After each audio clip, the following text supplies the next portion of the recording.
আসসালামু আলাইকুম রহমতুল্লাহ। এমকে যেমন রচিত easy plus hand note and বিশ্বমানের বইয়ের পক্ষ থেকে আপনাদের স্বাগত। আজকের লাইভ ক্লাসে আমরা কর্পোরেট ট্যাক্স প্ল্যানিংয়ের দ্বিতীয় ফরম্যাট নিয়ে আলোচনা করব।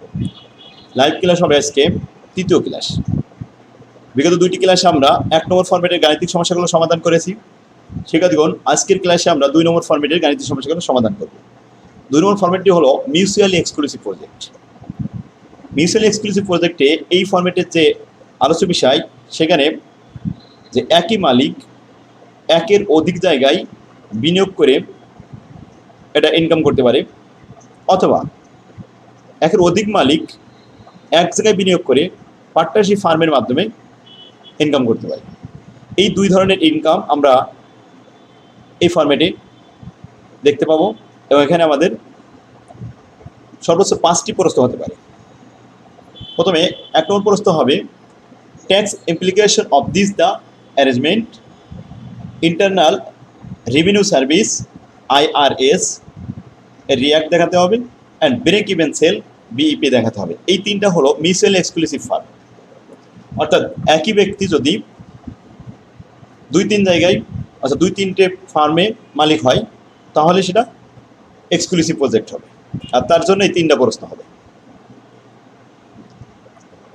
4 নম্বর প্রশ্ন pre tax rate of return, and 5 নম্বর প্রশ্ন হচ্ছে after tax rate of return.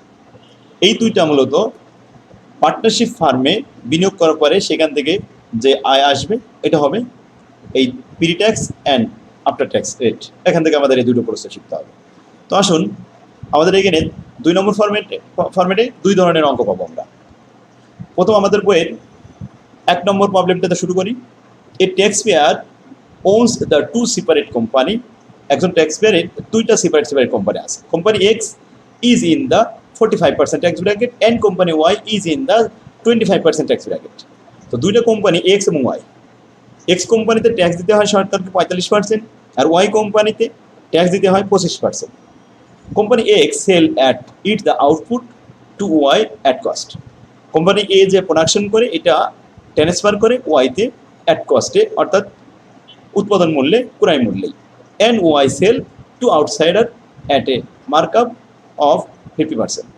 Company Y এই তৈরি পণ্য বাজারে বিক্রি করে দেয় 50% লাভে, তাই লাভ করে উৎপাদন খরচের 50%।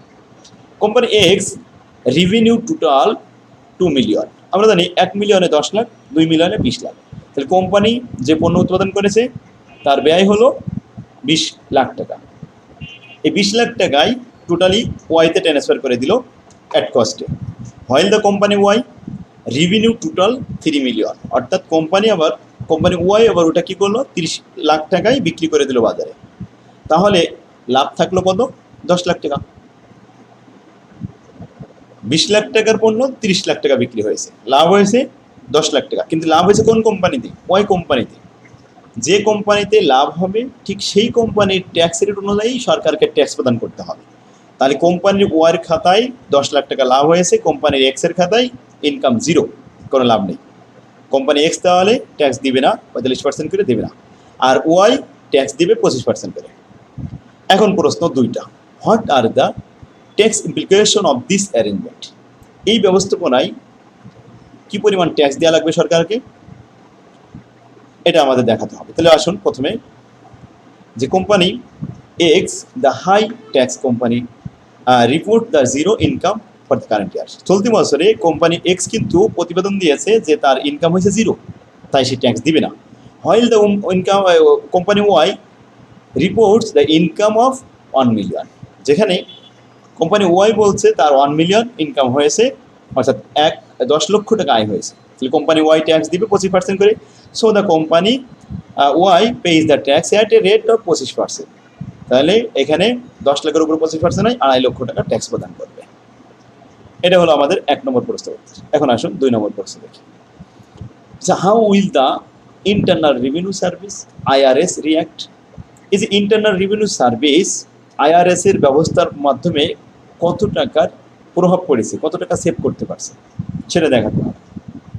দেখুন, the IRS likely will trade this the 2 company. যদি আমরা এই 2টা কোম্পানিতে একসাথে ট্রিট দিই, অ্যাফিলিয়েটেড এন্ট্রিজ, অন্তর্ভুক্ত এন্ট্রি থাকে, যেমন টাকা 1 million profit equally across the two companies resulting in the tax bill.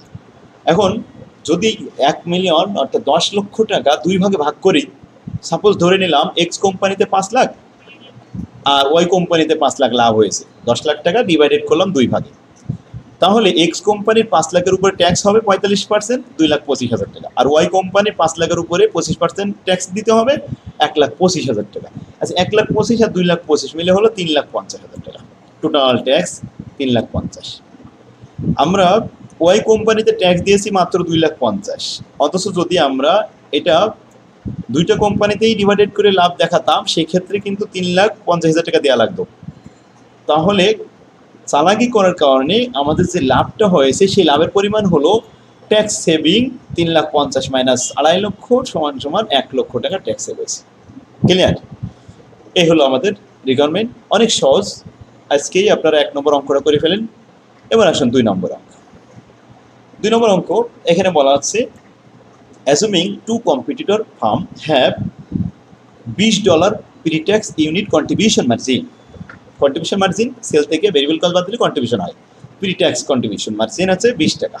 E sell A product $40 প্রতি ইউনিট, কিন্তু $40 করে বিক্রি হয়, and has fixed cost consisting solely of depreciation $1 লক্ষ। $1 লক্ষ অবশ্যই হয় প্রতি বছরে, এটা আমাদের ফিক্সড, প্রতি বছরে এই ফিক্সড কস্ট 1 লাখ টাকা।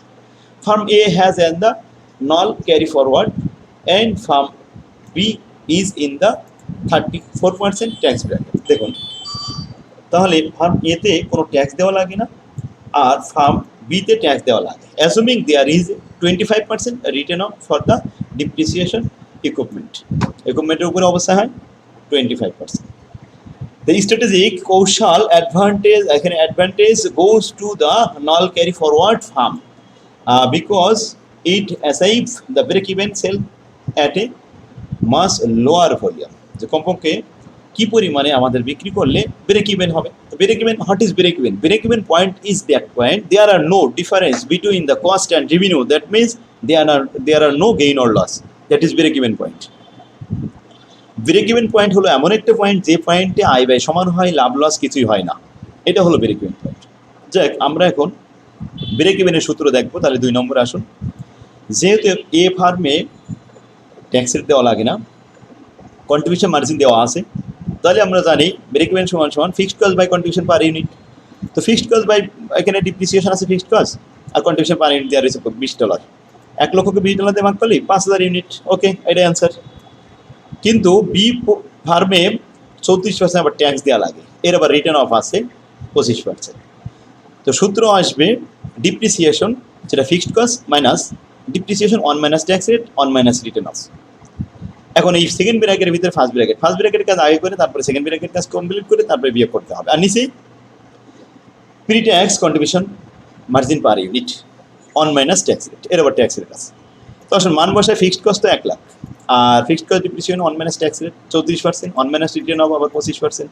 তো ব্র্যাকেটে ফার্স্ট ব্র্যাকেটের কাজগুলো আগে করলাম আর নিচেই 1 মাইনাস ট্যাক্স রেট ক্যালকুলেশন করলাম। ফলাফল এখানে 50,500কে ভাগ করলাম 13.2 দ্বারা, এতে আসে 3825.76। এই unit can not be fraction. একটা ইউনিট কিন্তু এভাবে ফ্র্যাকশন লেখা যায় না, তাই আমরা সর্বসম চিহ্ন দিয়ে লিখে দিয়েছি 38.3626 ইউনিট অ্যান্সার। ক্লিয়ার? এবার আসুন আমাদের বইয়ের 3 নম্বর অঙ্কটা। 3 নম্বর অঙ্কটা বলা আছে সাপোজ এ ট্যাক্স পেয়ার ইনভেস্ট 1 লাখ টাকা ইন এ পার্টনারশিপ ফার্ম। একজন করদাতা পার্টনারশিপ ফার্মে বিনিয়োগ করলো 1 লাখ টাকা। তার tax year face a personal tax rate তার ফেস করতে হয় 70% and the tax rate of capital gain, আর মূলধনী লাভ খাতে আয় হয় তার 28%। In the first year, the partnership spent the entire $1 লক্ষ on research and development. Research and development এর ব্যয় হয়েছে প্রথম বছরেই তার 1 লাখ টাকা। Which is the taxpayer can claim as a deduction against the other share of the sale price. বলছে যে এই রিসার্চ অ্যান্ড ডেভেলপমেন্টের ব্যয় বাবদ সরকারকে অন্য আয় থেকে ডিডাকশন কেটে নিতে চাচ্ছে $50,000, যেটা সরকার ট্যাক্স আদায় করে। এখন দেখা যাচ্ছে যদি কোনো সাইডে কোনো ব্যক্তির লস হয়, কিছু ব্যয় হয়, লাভ না হয়, ইনভেস্ট করে থাকে, সেক্ষেত্রে কিন্তু ট্যাক্স ছাড় পাওয়া যায়। আর সেখান থেকে সেই আয় থেকে ট্যাক্স ছাড় পাচ্ছে কত? 50,000 টাকা। এটাকে বলা হয় গেইন ট্যাক্স। যেখান থেকে সরকারের কাছ থেকে ছাড় পাবে ওটাকে গেইন ট্যাক্স বলা হবে, which is taxed as a capital gain. এটাকে হচ্ছে মূলধনী লাভ খাতে আয় বলা হয়েছে। আচ্ছা, ignoring the time value of the money in your answer. এখন time value of money in অ্যান্সারে কোনো ইগনোর থাকবে, অর্থাৎ value of the time value of মানির কোনো প্রভাব পড়বে না। অর্থাৎ সময় অতিবাহিত হয়ে গেলে যে ডিসকাউন্ট রেট হয় টাইম ভ্যালু অফ মানি, এটা আর হবে না, এখানে কোনো ব্যবহার নেই, এটা কোনো দরকার নেই। রিকোয়ারমেন্ট এ বি দুইটা, একটা হচ্ছে what is the pre tax rate of return the tax payer. তাহলে pre tax rate of return আমরা সূত্র জানি যে উই নো দ্যাট, আমরা জানি pre tax rate of return আর সমান সমান পার্টনারশিপ স্পেন্ড হয়েছিল কত? 1 লাখ টাকা minus capital gain. Capital gain ওখান থেকে কত টাকা গেইন হয়েছে? 50,000 টাকা। মাইনাস করার পরে bracket whole divided by investment কিন্তু 1 লাখ টাকায়। রিসার্চ অ্যান্ড ডেভেলপমেন্টে ব্যয় করেছে কত? 1 লাখ। এটা হচ্ছে ইনভেস্ট ইন্টু 100। এখন পার্টনারশিপে স্পেন্ড করেছিল 1 লাখ, সেখান থেকে ক্যাপিটাল গেইন চলে গেল 50,000, থাকলো 50,000, আর ভাগ ইনভেস্টমেন্ট 1 লাখ। 50,000কে 1 লাখ দ্বারা ভাগ করে 100 দ্বারা গুণ করলে 50% হয়। এটাই আছে answer. Clear? Number 2, after tax rate of return. তো আফটার ট্যাক্স রেট অফ রিটার্নের সূত্র হলো capital gain one minus tax rate divided by partnership spend one minus pre tax rate of return one minus personal tax. এবার -1 into 100। তো আসুন, উপরে আমরা capital gain লিখেছি 50,000, অন মাইনাস ট্যাক্স রেট 28%। তো 28% বাদ দেওয়ার পরে 0.72 থাকে, 72 দ্বারা গুণ করলাম 50,000কে, আর নিচেই 1 লক্ষ, অন মাইনাস ট্যাক্স রেট 70,000, এই 70%, তাহলে অন মাইনাস ট্যাক্স রেট 70 চলে গেলে 0.30 হয়। 1 লক্ষকে 0.3 দ্বারা গুণ করলে 30,000 হয়, আর উপরে 36,000। 36,000কে 30,000 দ্বারা ভাগ করে আমরা দেখেছি এখানে আসে 1.20। সেখান থেকে এবার আমাদের বাদ দিতে হবে -1। আচ্ছা, 1.20 থেকে যদি 1 চলে যায় তাহলে 0.20 থাকে, তার সাথে 100 গুণ করেন, তাহলে হয়ে যাবে 20%। অ্যান্সার শেষ। ক্লিয়ার? এখন এইটাই আমাদের অ্যান্সার। যাই হোক, আরেকটা আসুন, এখানে আমাদের বইয়ের 4 নাম্বার, এটা করবেন, এটা ছোট আছে। এবার আসুন 5 নাম্বারটা। 2015 সালে এই অঙ্কটা এসেছে 10 মার্কের জন্য। সাপোজ এ ট্যাক্স পেয়ার ইনভেস্ট টাকা 1 লক্ষ in a partnership firm. 2 number format থেকে এসেছিল, এটা পার্টনারশিপ ফার্মে বিনিয়োগ করেছে, এখানেও কিন্তু 1 লাখ। 3 নম্বর অঙ্ক যেটা করলাম সেম একই রকম অঙ্ক। Tax payer face the personal tax 70%, আর এখানে ক্যাপিটাল গেইন কিন্তু ওখানে ছিল 28%, এখানে 30%। এটা শুধু change. The first year the partnership spend the enter 1 লক্ষ টাকা। প্রথম বছরে সে 1 লক্ষ টাকা ইনভেস্ট করেছে on research and development cost, which the tax pair can claim as deduction against the other income. অন্য ইনকাম থেকে সে এখান থেকে কেটে নিতে চায়, অর্থাৎ ক্যাপিটাল গেইন হিসেবে নিতে চায়। In the second year the partnership sell the development technology and the tax payer share of a sale price 80,000 টাকা, which is tax as a capital gain. হ্যাঁ, 80,000 টাকা ওখান থেকে যে আয়টা করলো এটা আসলে মূলধনী লাভ খাতে আয়। আর ইগনোরিং টাইম ভ্যালু, এটা আগে বলেছি যে এটা কোনো কাজে লাগে না। প্রি ট্যাক্স আর আফটার ট্যাক্স। তো প্রি ট্যাক্স আমরা জানি partnership spend minus capital gain. তো পার্টনারশিপ স্পেন্ড কত? 1 লাখ। এখান থেকে ক্যাপিটাল গেইন 80,000 বাদ দিলে থাকে 20,000, ভাগ ইনভেস্টমেন্ট 1 লাখ। 20,000কে 1 লাখ দ্বারা ভাগ করে 100 দ্বারা গুণ করলে কিন্তু 20% হয়। অ্যান্সার শেষ। Number next. এবার আসুন after tax rate of return, capital gain one minus tax rate divided by partnership spend one minus personal tax, এবার -1। আগে আসে আমাদের আগে ব্র্যাকেটের কাজগুলো করতে হবে, তার ভাগের কাজ করতে হবে, লাস্টে যে মাইনাস করতে হবে, তারপরে যে ব্র্যাকেটের বাইরে গুণ করতে হবে। তো আসি আমরা আগে ব্র্যাকেটের ভিতরে যে ট্যাক্স রেট 30%, ওটা আগে কাজ করলাম, 0.7 থাকলো। 80,000-এর সাথে গুণ করলাম, এতে আসলো 56,000। আর নিচেই 1 লাখের সাথে 0.3 গুণ করলে হয় 30,000। আর 56,000কে 30,000 দ্বারা ভাগ করলে 1.867 হয়। ওখান থেকে 1 বাদ দিলাম, 0.867 থাকলো। এর সাথে 100 গুণ করলাম, 86.70% অ্যান্সার। ক্লিয়ার? এই হলো আমাদের অঙ্ক শেষ, 2 নম্বর ফরম্যাট। সেক্ষেত্রে তাহলে আমরা আজকে 1 নম্বর অধ্যায় সকল অঙ্ক শেষ করলাম। এই 3টে ক্লাসে আমাদের সপ্তাহে লাইভ ক্লাস 3টে, এই 3টে ক্লাসে আমাদের কিন্তু এই সপ্তাহে একটা অধ্যায় শেষ হলো। এইভাবে ইনশাল্লাহ আমরা 6টা অধ্যায় যদি করি তাহলে 6টা অঙ্ক এখানে পেয়ে যাব। তো ইনশাল্লাহ আজকের ক্লাস তাহলে এখানে শেষ হলো। আল্লাহ হাফেজ। আসসালামু আলাইকুম রহমতুল্লাহ।